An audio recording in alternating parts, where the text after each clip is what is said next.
this is probably as close to prescriptive as I'm going to get. I really think that almost everybody should figure out how to be alone and how to embrace solitude, because there will be times where you don't have the choice, like where it comes at you and you didn't see it coming. So it's nice to build a skill set, but it also just enriches your life. And I think it changes how you make decisions, right? Like if you omit the factor of I'm scared to be alone from the way that you choose what you then do, whether it's partnering or picking up hobbies or whatever else you're doing, I think that it changes the kinds of things that you bring into your life. It's not just to fill an empty space, like you fill that space. So then, it just changes the angle of decision making. Welcome to the Multiamory podcast. I'm Jace. I'm Emily. And I'm Dedeker.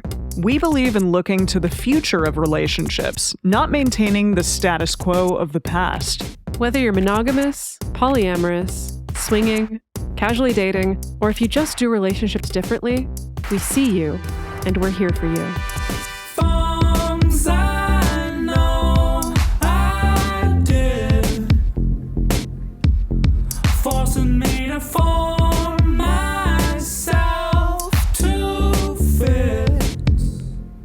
On this episode of the Multiamory podcast, we're discussing life after non-monogamy and how that might not always mean what you think it means. And to do that, we are talking with author Andrea Zanin. Andrea Zanin is the author of Post-Nonmonogamy and Beyond and the co-author of More Than Two Second Edition, which both just recently came out this year.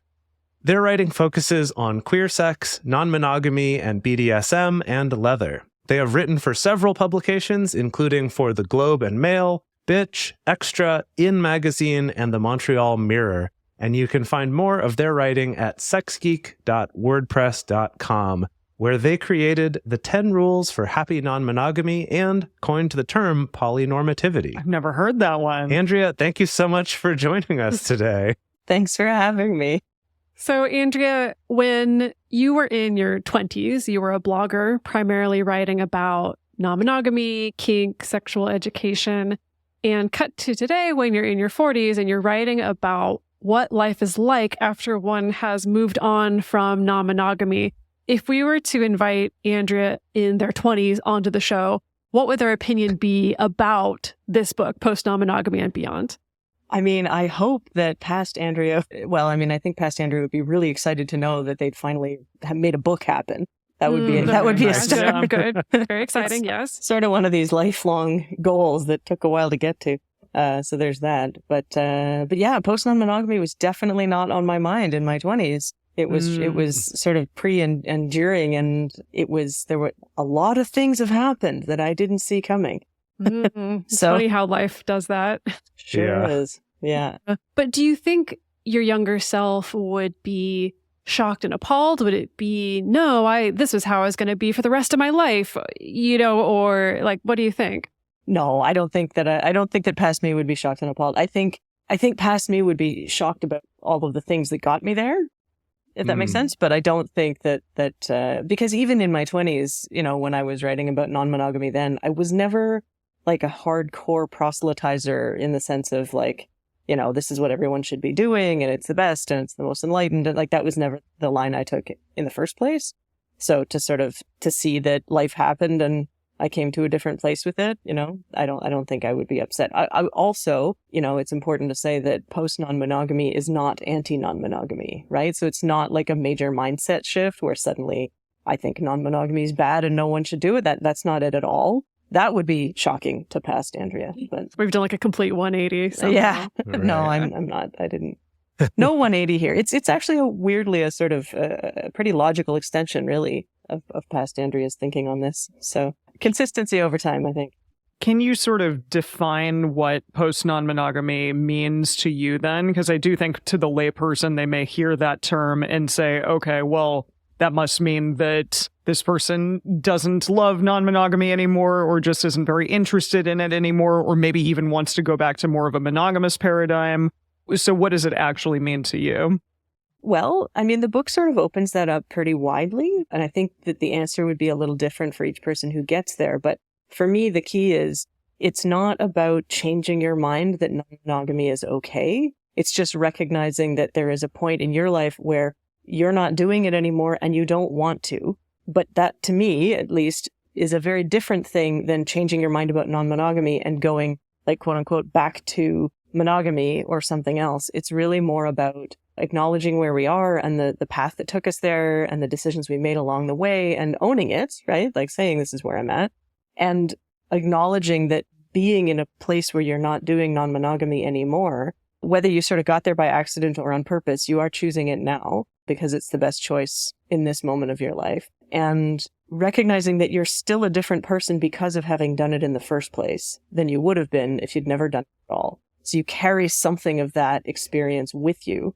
And this book sort of opens up the question of what is that like for you? Because it's going to be different for each person depending on what their journey has been like. And it's also worth saying it's not a permanent state, right? Or it doesn't have to be. Maybe it will be if you choose, but it's possible to move from post-non-monogamy back into non-monogamy. And I sort of opened the question of what would that look like? What would it take to make you decide to give it another shot? Or is that just now this is permanently you and it's going to be not at all forever? Yeah. I feel like I just went through my own post-non-monogamy back into monogamy stage, which is very interesting. And I was choosing to be monogamous with a partner for a while. But then in the back of my head, all of the, I think, non-monogamous teachings and everything that I've learned continually over the last 10 years of doing this show was always there. And that is a really fascinating place to be able to like hold both in your mind at once and know, yeah, I've had these experiences on either side, and I'm definitely not going to say like, this is not okay now that I may be doing something else. Yeah, well, that, and also, I mean, that can be true if you're choosing to be in a monogamous relationship or an exclusive relationship. It's also, I mean, post-non-monogamy also applies to people who might be choosing to be single, right? So it's just an after state about sort of what it is that you're seeking in that moment or choosing not to seek and why. But yeah, I do think there's like a qualitative difference. Like you don't just forget everything you learned. Whatever you're doing now, you're building on who you were before and what you did before. So it's going to be different. You know, and again, I think that's different for everybody, certainly depending on what your experience has been like and what communities you've moved in and how you got there in the first place. Whatever your big paradigm shifts were when you moved into non-monogamy are going to have some effect on shaping who you are when you come out of it, if you come out of it. It's so interesting. I feel like we've all been talking quite a bit with each other and also on some of our episodes about these kind of life changes or just how things can evolve over time. So like Emily mentioned, she was in this monogamous relationship for 7 years and is now getting back into non-monogamy. And so it's kind of in the like post non-monogamy world. Just expressionism, part of my life. Yes. Very postmodern also. Post non-monogamous. Yeah. And then, and then for myself, we've talked about how since the end of 2019, I haven't really dated anyone at all besides Dedeker. And so through some lenses, you could look at that as, oh, well, basically I'm de facto monogamous now.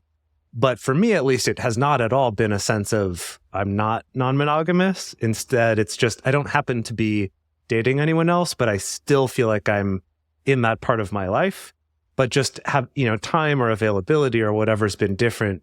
But it hasn't quite been like I don't quite have this identity anymore, or I'm kind of intentionally moving away. It's more like circumstantially moving away. And I think there's a little bit of a qualitative difference there. I think you're right. Yeah, depending how you think about it, how you approach it. Well, I mean, and this is it. It's so self-defined, right? So, I mean, I'm not going to tell you that you're post-non-monogamous, even if you're not actively non-monogamous, right? Like that's you could take that word on or not.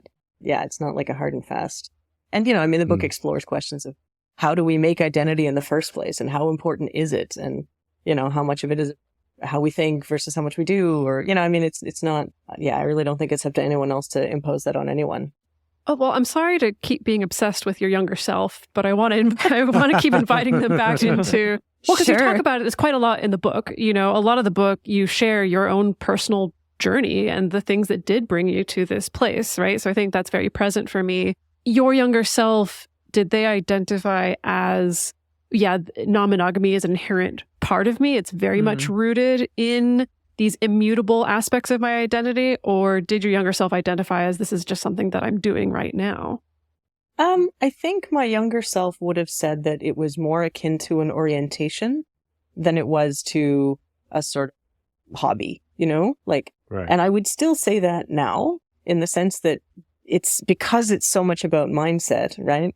It wasn't something that I was just doing for fun for a little while. It was really an outpouring, or what would you call it? It was built on a sort of life philosophy in general of openness, of generosity, of honesty, of clear communication, of all of these things. And none of that's changed. And nor is my ability to, I don't know, find more than one person interesting at the same time or something like that. For me, it's really just about choosing not to do anything like that about it. Does that make sense? Like it's really a, what am I ready to bring into my life? What am I seeking? What am I open to? And right now, a lot of those answers are not much. I mean, you never know, right? Like, it's not impossible. And if circumstances shifted, then sure. But it's, when it's gone on sort of long enough, to me, it was sort of like, okay, I'm qualitatively in a different place here, and that merits exploration. But yeah, I think it would be different if you were someone who was sort of only ever doing it, I don't know, to please a partner, or as a thing that you already recognized was maybe a phase or an exploration or something like that, which I think is totally valid, but that wasn't how I approached it. The most often quoted statistical figure on non-monogamy in the US and Canada is that, 4 to 5% of the population is currently practicing some form of non-monogamy. And these are numbers we have as of 2017, 2019 or something like that. Something like that, yeah. Yeah, and that up to 20% of the population has previously practiced some kind of non-monogamy at some point in their lives. And from that, you extrapolate that at any given time, there are about 3 times as many former non-monogamists as current non-monogamists. And, we're going to get to your theories about pathways to post-non-monogamy a little bit later, but to invite in maybe a more mainstream interpretation or a more quote-unquote normie view, or the view of someone who's maybe more traditional, who's never experimented with any kind of alternative relationship, they might see these statistics, and jump to the conclusion, oh, well, if there's 3 times as many former non-monogamous as current ones, clearly this must not work very well. People try it and it falls apart and they get burned and they retreat back to normalcy and monogamy.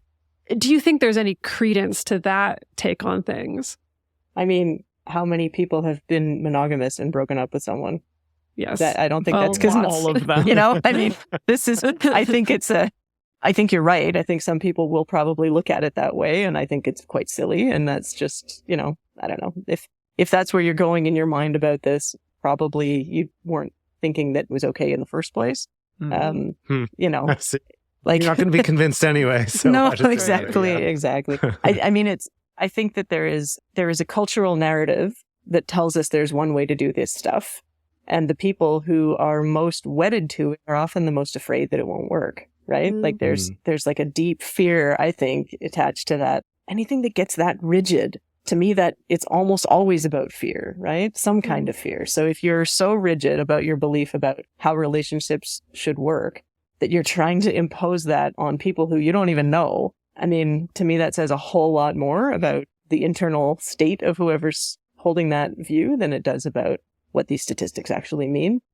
Well, that's interesting that you talk about the rigidity, because I do think we can also see a somewhat similar rigidity pop up in non-monogamy subcultures, Sure. where I can also see another person's viewpoint, seeing a book like this or seeing even the concept of post-non-monogamy and seeing that as threatening, right? Of like, how dare you imply that maybe someone might stop being non-monogamous of their own volition, right? Or how dare you imply that, someone may decide to just like not act on these feelings, right? And yeah, I could see that through line, it being tied to fear that, oh no, what if this doesn't work out? And that validates all my fears about, I don't know, my own insecurities about being non-monogamous or things like that. Well, anytime you're marginalized, this sort of public discourse comes with a kind of defensiveness, right? And it's not wrong exactly. Like, I understand. I'm not immune to it, right? I'm very much like, queer, fuck yeah, right? Like, like there's definitely I don't mind being in your face because this is who I am. And I feel a real pride in that and a real defensiveness, not so much about fear, but just because there's attack, right? But I think anytime you get a community that's really vilified or a group of people that's really vilified for their practices, particularly when it has something to do with sex, sexuality, or gender, then you're certainly going to get one of the sort of maneuvers that you see is people going, no, not only is this amazing, but also it's the best and the rest of you are awful. And like there's, Right. it's just that sort of level of opposition you sort of have to come up with in order to sort of shore up against attack. You see it happen in kink communities. You see it happen among queers. It's not wrong and I understand it. It's just that it sometimes doesn't serve us when it sort of traps people in boxes or identities or situations that don't suit anymore, right? And it's tender and difficult when you're marginalized to go like, what if you have a super strong queer identity and then you end up in a monogamous marriage that looks heterosexual and then everyone sees you as a traitor or whatever. That happens, right? So but if that's the thing that's going to make you happy, you should still do that. It's your life and you've only got one. But they're hard to talk about, and they're hard to talk about in a way that makes space both to defend in a needful way and also to leave that softness or flexibility for people to shift over time. This feels like these are the roots of everybody's fears about not being queer enough and also not being like poly enough or Sure. non-monogamous enough. Yeah. All of the above. Well, and have you received any backlash at all for writing this book or for talking about this subject? Not yet. Okay, well, that's good. Give it time. There's still time. Yeah. That's true. It Time, just yeah. came out, so. Yeah. It's not impossible. I think so far the feedback I've gotten is mostly just that people are like, "Oh, I'm so glad this conversation is happening." Like That's great. I didn't have a word for this, or I've always felt a little weird about ending up where I am, and so I think it's just opening conversation, and so far that's been positive. Nice. Cross our fingers it stays that way. Yeah. Yeah. So if we want to switch to actually talking about this shift into post-non-monogamy life, what are kind of the three main pathways that you identified for how people get there? I tried to make them quite broad in the sense that I can see people sort of going along any one of them or maybe more than one. And I'm aware that people might want to add to that. I think I've made them broad enough that they could probably encompass a lot of people's journeys, at least to a point. So the three that I set out, the first one in the book is lack of sex drive or low sex drive. And that's not in any way to suggest that you must have a sex drive in order to be non-monogamous. There's plenty of people out there who are ace or aromantic and who have lots of interesting relationship configurations, and that's completely valid. But statistically speaking, so many people go into partnership by means of sexual attraction Yeah. that then Yeah. turns into having feelings, and then you partner up, right? That if that's not happening for you, and that is the way that you normally enter relationships, you might just not enter any. Whether you're alone at the time that begins to happen, or whether you're partnered with one person and that the nature of that relationship shifts a little bit, or you've got a little room for sort of a sexual connection with that person, but you don't have an appetite to go seek it with anyone else, whatever that looks like. So that I think is one pathway. And it's sort of in a way encompassed within the larger second pathway, which to me is all about stress and trauma. And that sort of covers a lot of ground, right? Everything from like just everyday life stress of surviving in late capitalism all the way up to like major trauma, accidents, illnesses, assaults, whatever terrible thing might happen to a person that really just shifts their priorities hardcore and possibly for a long time, to sort of deal with whatever that is, do whatever healing they need to do. And sometimes when you need to center that in your life, your prioritizing of other relationships can fall away. You can end up having a smaller life on purpose because you need to. And that might take you 2 weeks, or it might take you years and years, or it might be permanent, right? So that covers a lot of ground. And that, loss of or lack of sex drive is often, not always, but often because of one of those things, right? Right. So they do kind of talk to each other a bit. And then the third one that I posit is contentment in solitude. What do you attribute that change to? Because this is something I've thought about a lot over the last few years as well. I mean, all of us kind of went through some more solitude than we were used to. And Yeah. I think some people found there was stuff they really liked about that and want to keep, and others didn't. But I'm just curious, when you look at it sort of bigger picture, looking at different people's journeys, where do you think that contentment in solitude comes from? Is it like a maturing thing? Is it self-development? Where do you see that coming from? Well, in the book, I talk about sort of like 8 different axes that you can engage with solitude from. I mean, some of it's innate, right? How much of an introvert are you? How much do you enjoy being alone, et cetera, et cetera. Some of it's going to be circumstance. Some of it's going to be what you discover about yourself over time. Like for some people, solitude is terrifying. And sometimes it's really hard to get to a point where it isn't. But if you do that work, I think that most people in the world can begin to find a kind of richness there. And, I think for some people, pandemic lockdowns were that opportunity where they were like, okay, I'm stuck alone in my room. What am I going to do? Oh my God, it's been months. What am I going to do? Like, how do you manage that? And for some people, I think they were just like, cool, this is like my everyday life, no big, and for other people, it was like a drastic change. And I think for a lot of people, it was just when you're sort of forced to face it for a good period of time, you figure it out and maybe it doesn't get so scary anymore. Yeah, what I appreciate about the different axes that you laid out is that I think that when we talk about contentment and solitude, it tends to get very flattened into either this very binary of, do you enjoy being alone or do you not? Are you an introvert or are you an extrovert?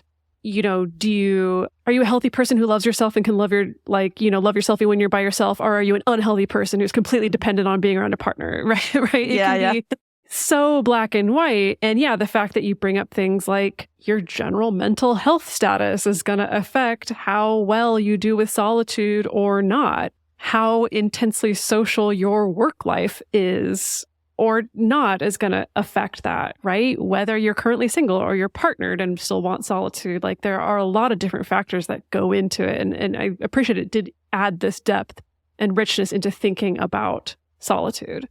It was probably the topic that I enjoyed researching the most when I was reading for this book. So much so that I ended up continuing. Like I now have a huge collection of books about, because it's like you can come at it from so many different angles. Are we talking about being alone, like just the fact of being alone? Are we talking about being single? Are we talking about living alone? Are we talking about introversion? Are we talking about loneliness? Are we talking about, like, there's just so many different, and so you've got, even the concept of silence. I read a bunch about silence because, obviously that's sort of hard to achieve when there's lots of people around. So there's no, it's almost like this really amorphous, porous concept that I'm not even sure what to call in the middle. Like, what's the thing in the middle of all that? But there is a thing, right? And the reading that I did really sort of opened up a lot of thinking for me. Like, what about celibacy? There's just like so many, and then like, what's your reason for getting there and how did, it really does. You're seeing me get all sparkly in the brain here.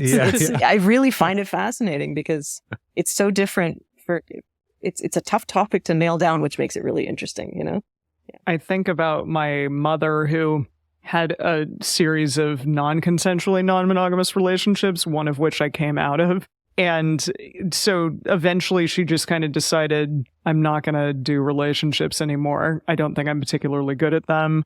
I don't want somebody coming into my life and kind of screwing it up. I'd rather just sort of be alone. And so she's been single by choice for the majority of my life.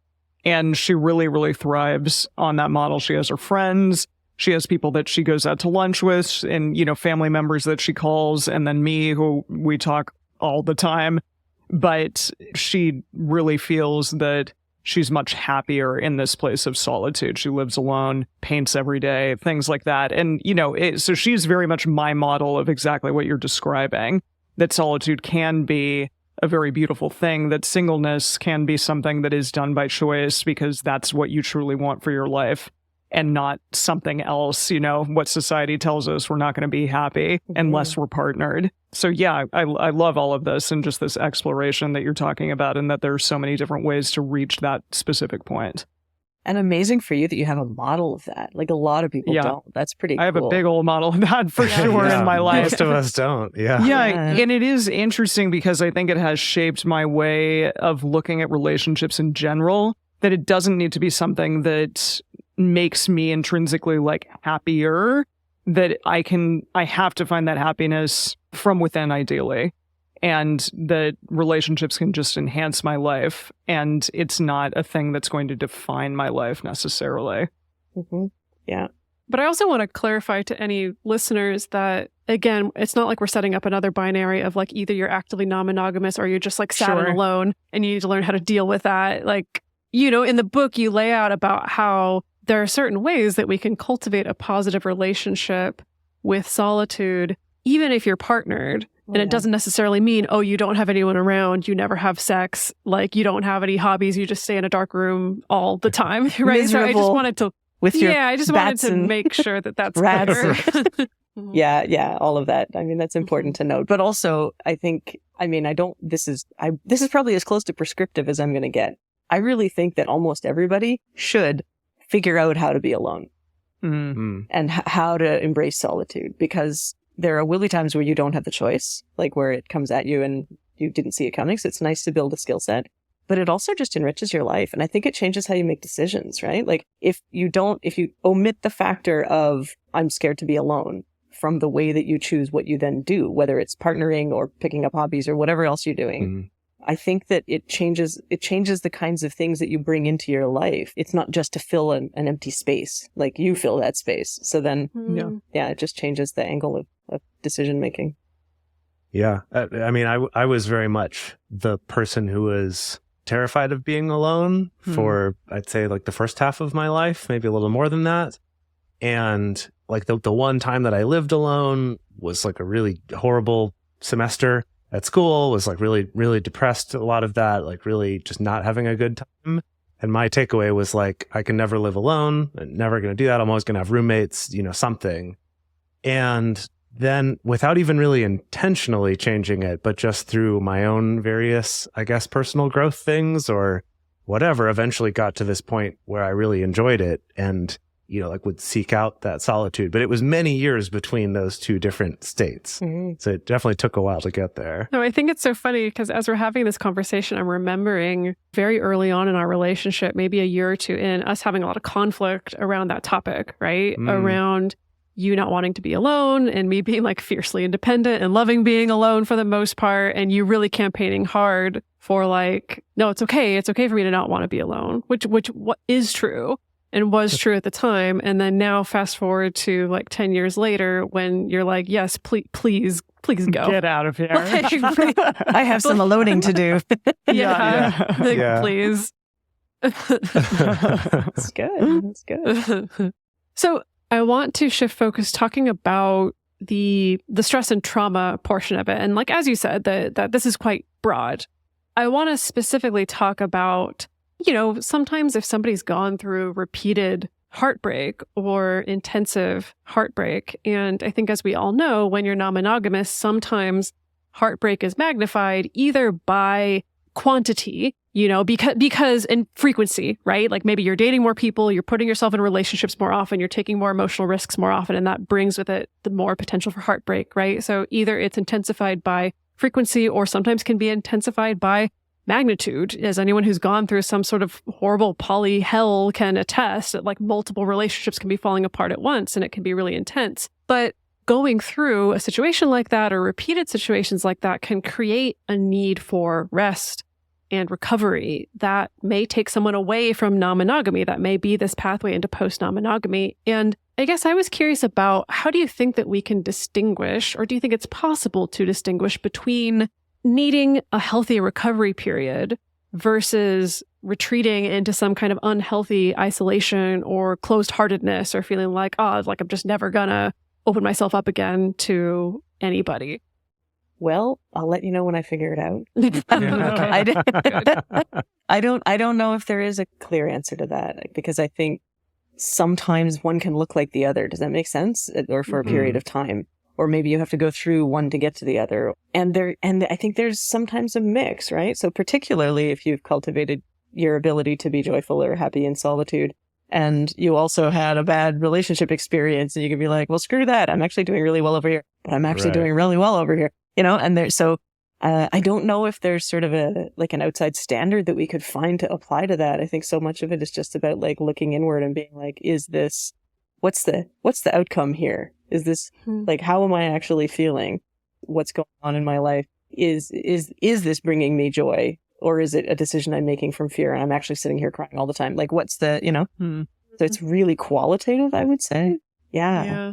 Those clarifying questions help. I'm realizing, I think something that's creeping into my line of questioning is maybe some of this mainstream assumption that, if someone has waited too long before dating again, that means there must be something wrong and there must be something unhealthy here. Like I realize probably that like sort of anti-single bias is even creeping into thinking about that. Well, certainly I can't say what's going on with you, but certainly I could imagine people going there quite quickly, right? Like where they're sort of like, okay, you've had your mourning period, let's move it to like, because they want to impose a sort of agenda on how long it's okay to stay single for, whatever, which I think again comes from fear, but also that, it ties into anti-single bias. And also some of that also just comes from, I'm trying to think of, I don't know if there's like a word for it, but you know that feeling when you care about somebody, you know they have a lot to offer, they're a good friend or, you know, someone in your family, and they're single, and you're like, I don't really get why, because they would be so great in partnership,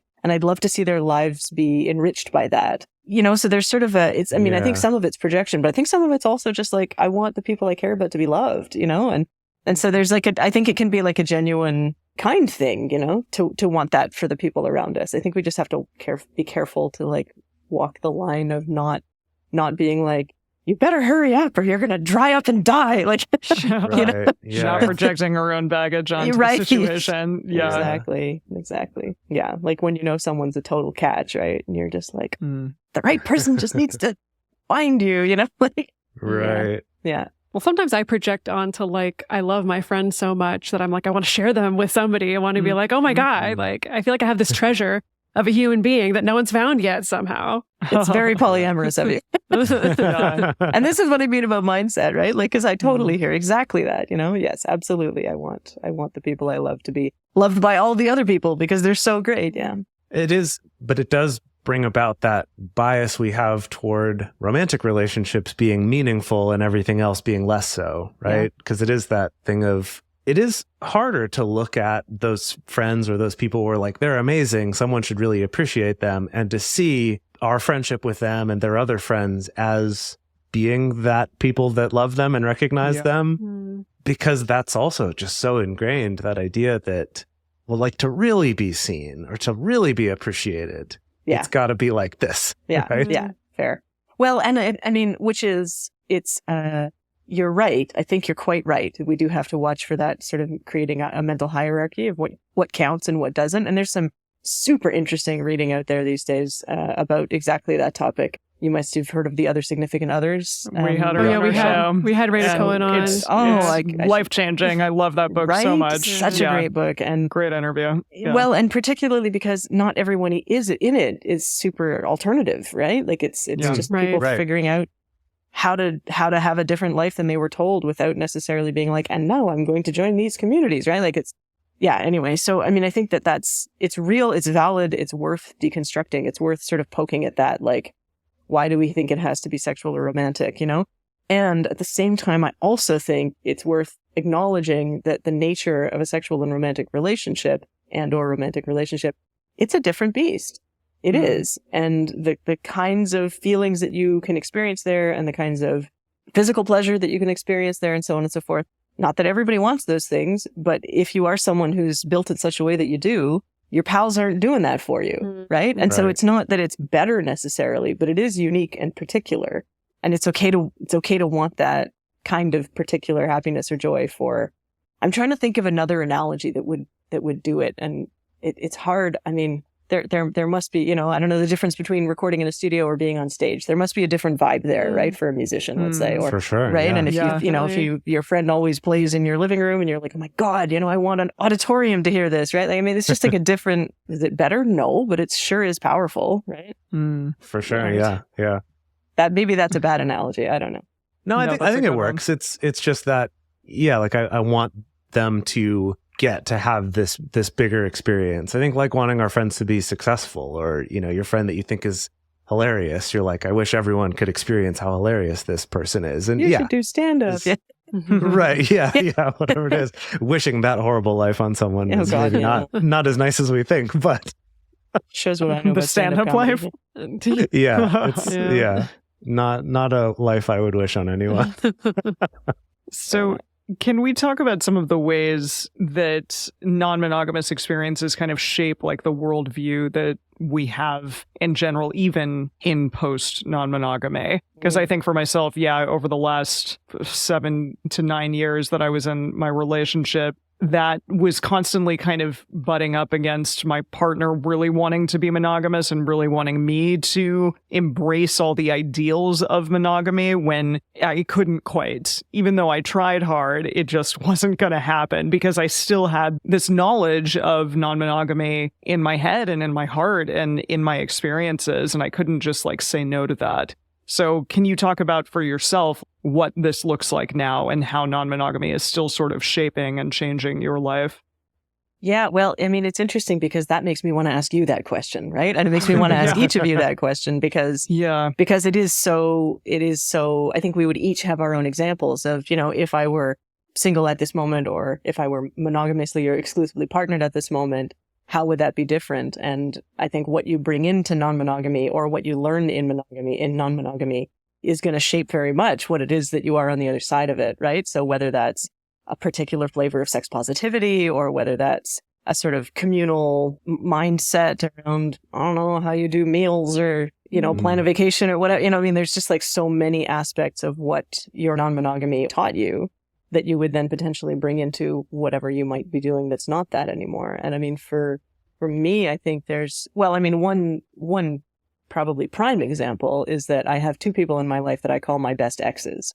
We were in triad together for many, many years, and they live down the street from me, and they're not partnered anymore either, but they're now roommates, and I live up the street. We have we go to the farmer's market together, and then we make dinner. And, you know, I'm having surgery in the fall, and who's going to take me in? Of course, it's going to be one of them. Who's going to make me food? Well, I mean, it's just, we sort of function as this completely not romantic, but anchored in polyamory, sort of triad, but it's platonic. And it's, you know, I don't think that kind of relationship is possible among three people in quite that way without this sort of minds, you know. And then if you know, friends recognize that we're still really close with each other. We know each other's families, you know what I mean? We, you know, if someone's going to throw me a surprise party, you know, my brothers are going to call my best exes. That's just that's the baseline unit, right? Like, so there's that. And then, but like, also, I really want them to date people, and I'm excited when they have, you know, hot dates, or there's a sense of, okay, like, yeah, bring the new person.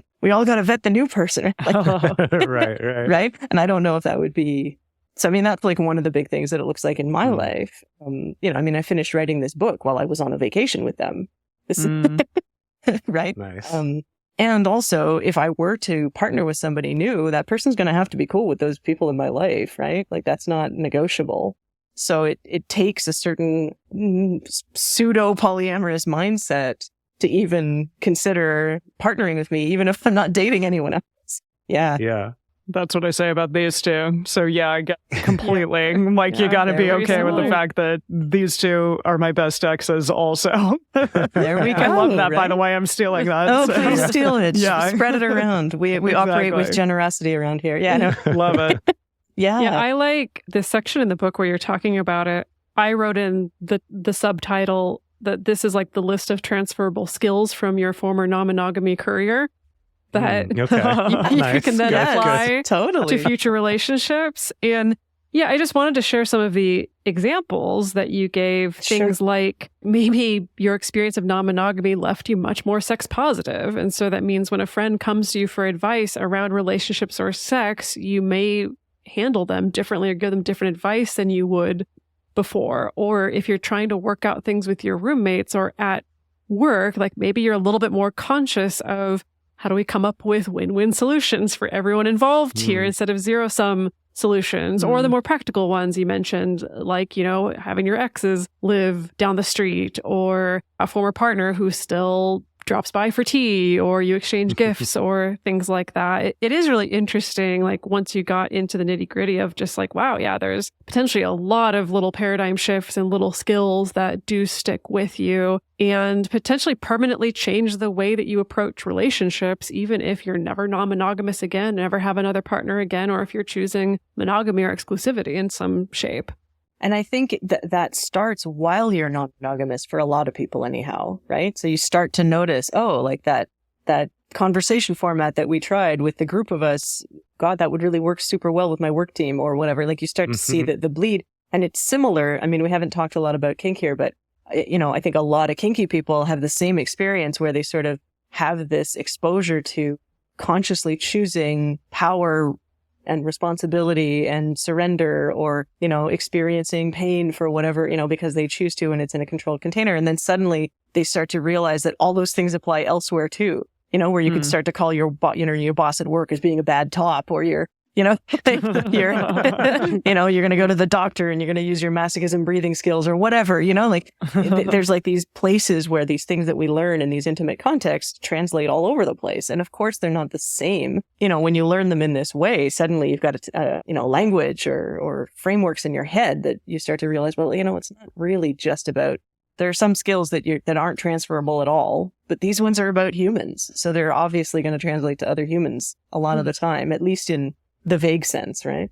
Yeah, absolutely. I mean, all of that you were saying about those different ways of thinking about things ties into with our book that just came out last year. This whole idea of these communication tools that we've developed with relationships and non-monogamy in mind, but that apply to so many other types of relationships. And that's kind of the whole point we're trying to make in that book and put that out there. And I was just thinking about this hypothetical that you put out there of, you know, if you imagined yourself in a situation like if I were single and kind of what would be different, you know, what skills would I bring with me? And I think that the one that came to mind for me was just communicating a lot more explicitly and not assuming that everyone else has the same assumptions about things, or that if they don't get them, there's nothing I can do. Mm-hmm. And I'm thinking about like a conversation I had with my mom at one point about Dedeker's role in my life. You know, after, you know, my brother getting married and my mom getting remarried and being like, hey, so I've actually been in this relationship longer than either of your relationships. I didn't put it that way. Not that it's a contest or anything. Not that it's a contest. Just if it were, I'd saying. be winning, but it's not a contest. Yeah. Nice. Nicely done. But to, you know, to put that and just say like, hey, what would I need to do so that you took this relationship seriously too? And her answer, my mom's answer was, you just had to tell me. I didn't know. Like, you just needed to tell me that. Okay, great. Yeah, I'll think of it differently now. And that did very much change that. And just realizing that if I were single and it were something like, hey, I want to be able to bring my best friend as my +1 to something, explicitly stating that instead of hoping someone assumes or offers that, or just that kind of asking more clearly, like giving people the opportunity to give you what you want, as well as asking more explicitly what they want. Mm-hmm. Like that was a big game changer for me in non-monogamy. And I'm like, yeah, that applies everywhere else. I use that at work all the time. Of like, let's get clear on what it is you're actually looking for, or what I'm looking for here. Yeah. Yeah. It fits in so many different categories for sure. Okay, so you're the only one who hasn't told us, Dedeker. What's your lesson? Oh, I'm flipping. no, sorry, okay. I'm interviewing you now. Transferable skills. Yeah. What's your transfer? What are my transferable skills? Let me sit and think.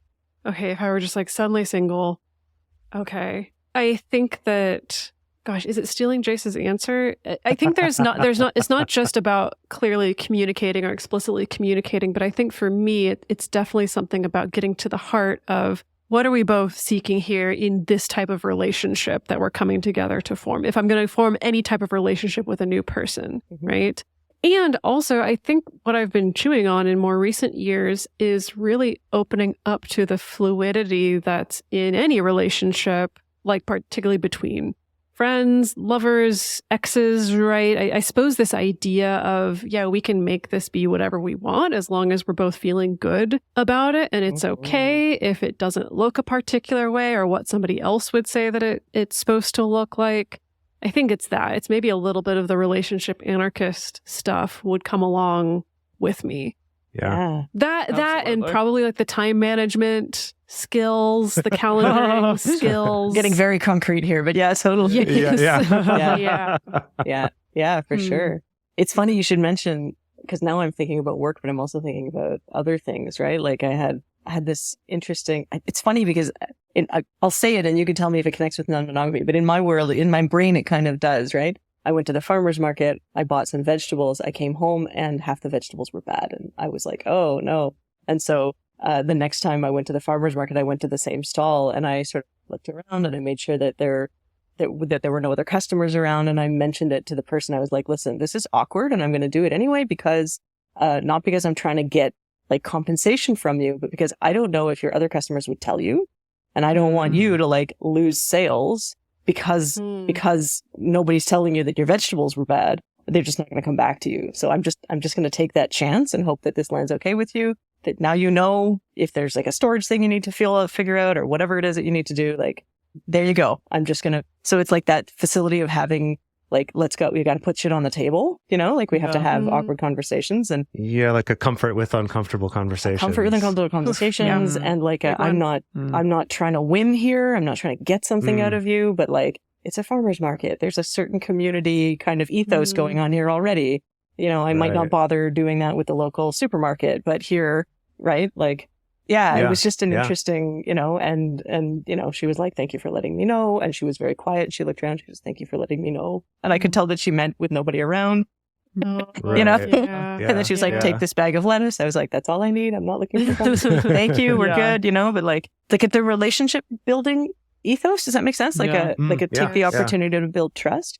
And I'm not trying to make myself look like a good guy here, but it was just like this moment where I was like, if I hadn't had to address some really tough things I don't know, you know, like that instinct to sort of want to be honest and also want to help someone save face and not shame, or I don't know, like there's just like so much going on there. I'm like, this is not about sex or relationships at all. It's about lettuce, you know, or whatever. But it feels similar. Yeah, there was something in there. Yeah. Anyway, how did you know that it was time to write a book like this?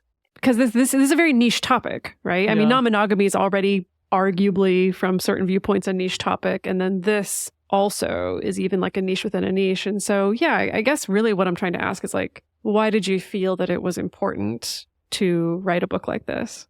I have two answers for you. And the first is to say, I'm not sure it's a niche in a niche.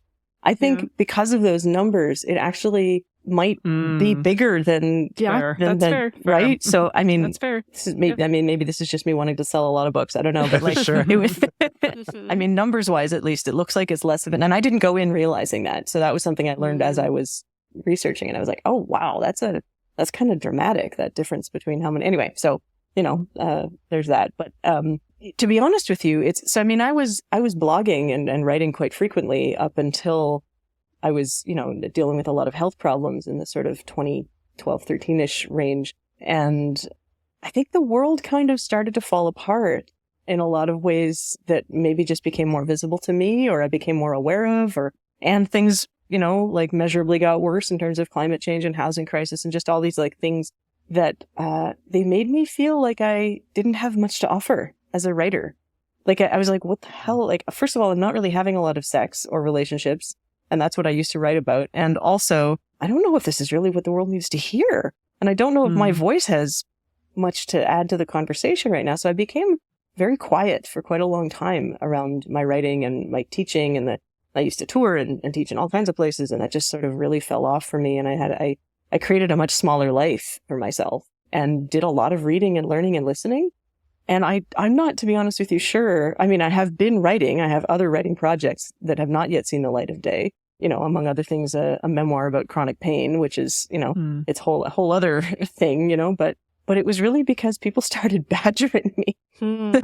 So there's, you know, I mean, I've worked for a long time doing editing work and substantive editing work for Thornapple Press. So I worked with a lot of the authors that are published through that. As an editor, it's been such an honor and joy to get to work with all these brilliant people and all their neat ideas, right? And people like the press, people from the press, so Eve and other people at the press started being like, when are you going to write a book for the little, you know, more than two in essential series? When are you going to? Right. And I was just like, I got nothing to say, you know, like, leave me alone. But like, by the time it was 3 or 4 different people, I was like, I don't know, like, you know, I haven't done this. I'm not doing it. I'm sort of past it all. Like, what do I have to offer? And then I was like, well, maybe that's exactly what I have to offer. maybe that's it right there. Right. And so that's sort of, it was honestly because other people poked me. No, like great eggs. But then it did happen. To push right? you a little bit like that. Yeah. Then it did. And it happened all in one shot. It happened. It was like in my brain, I was just like, wait a minute. That's what it's going to be. And I literally sat down and in 12 hours wrote a first draft. And it was just like, there it is. And then I pitched it. And then the research and the reading to sort of flesh that out took quite a lot longer than that. But like the frame of it. And the initial concept. It was literally it was Valentine's Day. Wow. It was very, I know, weird. Yeah. But it was, which is why I thank people in this book and in More Than Two for encouraging me, because I don't think it would have happened if I wasn't getting poked by people who were like, no, come on, you got to write a thing, you know? And I think there's also just a sense, I really don't like the term post-pandemic because it is not over, but, you know, post the initial scary phase of the pandemic where lots of society was doing a whole lot of different things we weren't used to. I think that led to then a sort of resurgence of certain kinds of things afterwards. I think a lot of people the world opened up again is the kind of phrase that you often hear. And I think in that context, people have had appetite or have begun to have appetite for things. They might have turned towards knitting and sourdough for a little while, and then they've turned back towards, no, let's gather, let's talk about these topics, And so I think that, the interest level in these topics has also shifted a bit just in the more recent couple of years. Definitely. Yeah, for sure. Yeah, well, I know, as soon as I read the concept of your book, I was so excited to read it and to tell other people about it because, I agree. It's like there's this sort of gap in the conversation. Like you said, people said to you that it's like, I didn't even have a word for this particular chapter of my life. And I love that now there's a word and there's like a spotlight on it. So highly recommend that people check out the book. And where can our listeners find more of you, Andrea, and your work? Well, my home on the internet is, I call it shitter these days. So you can find me there if you want, under Sex Geek AZ. And the books you can get through Thornapple Press, so morethan2.ca and thornapplepress.ca. But you can also order them wherever you order books. Please support your local independent bookshop. Yeah, I always encourage people to shop small. And I love that people are buying physical books a lot these days, and that's really great. But it's also available as an ebook, and I narrated my own audiobook. So wow, if you like the sound of my voice, you can you can get that too. And I'm on Blue Sky if you want to find me there. Andrea Zanin on Blue Sky. Yeah. Excellent. Thank you so much for joining us. Thank you for having me. We want to pose a question to our listeners. This is going to be on our Instagram stories this week. We want to hear from you. How has your relationship to non-monogamy changed over time? Really curious to hear from all you folks out there. Also, the best place to share your thoughts with other listeners about this episode is in our episode discussion channel in our Discord server, or you can post about it in our private Facebook group. You can get access to these groups and join our exclusive community by going to multiamory.com/join. In addition, you can share with us publicly on Instagram at multiamory_podcast. Multiamory is created and produced by Jace Lindgren, Emily Matlack, and me, Dedeker Winston. Our production assistants are Rachel Shenowork and Carson Collins. Our theme song is Forms I Know I Did by Josh and Anand from the Fractal Cave EP. The full transcript is available on this episode's page on multiamory.com.